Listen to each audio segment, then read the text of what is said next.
आज मैं कक्षा चौथी का छात्र अर्धांश आपके सामने कहानी लेकर प्रस्तुत हुआ हूँ। कहानी का नाम है समय की कीमत। एक बार की बात है, एक बूढ़ा आदमी रहता था।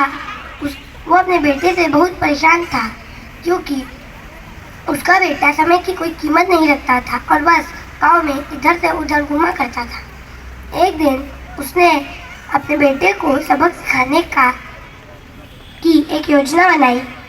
उसने अपने बेटे को बुला के कहा कि घर में एक अलमारी है, उसमें से तुम घड़ी लेके आओ।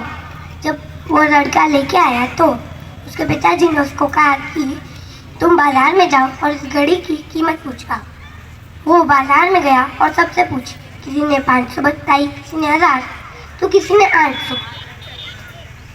फिर ऐसा करके वो पिताजी के पास आके बताया। सबने घड़ी की कीमत अपने हिसाब से और अलग अलग बताई। फिर उसके पिता ने कहा तुम ये जाके अंदर रख दो। फिर उसने रख दिया। अगले दिन उसके पिताजी ने वापस से उसे घड़ी लाने को कहा और कहा कि बेटा इसमें जो समय चल रहा है तुम इसकी कीमत पूछो। जो फिर वो समझ नहीं पा रहा था कि उसके पिताजी उसके साथ क्या करना चाहते हैं। वो बाजार में गया।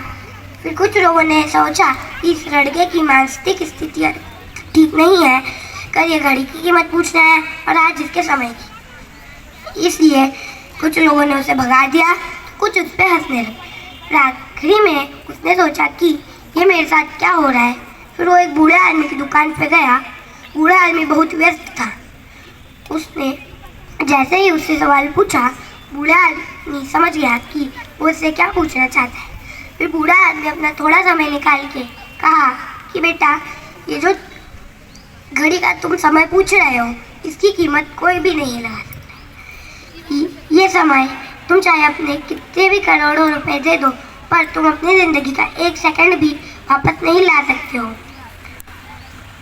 समय की एक अच्छी बात है और एक बुरी बात है कि बुरी बात यह है कि समय आता है और चला जाता है, पर अच्छी बात यह है कि आपने उस समय को किस चीज़ में बिताया है।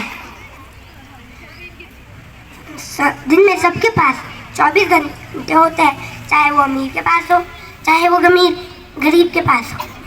फिर ये क्या है कि वो लड़का अपने पिताजी के पास गया, ने सभी बात बताई। तो पिताजी ने कहा कि मैं तुम्हें यही समझाना चाहता था कि समय की कीमत तुम्हें रखनी चाहिए। फिर उस दिन के बाद से जैसे उस लड़के की ज़िंदगी भी बदल गई। धन्यवाद एवं शुभ दिन।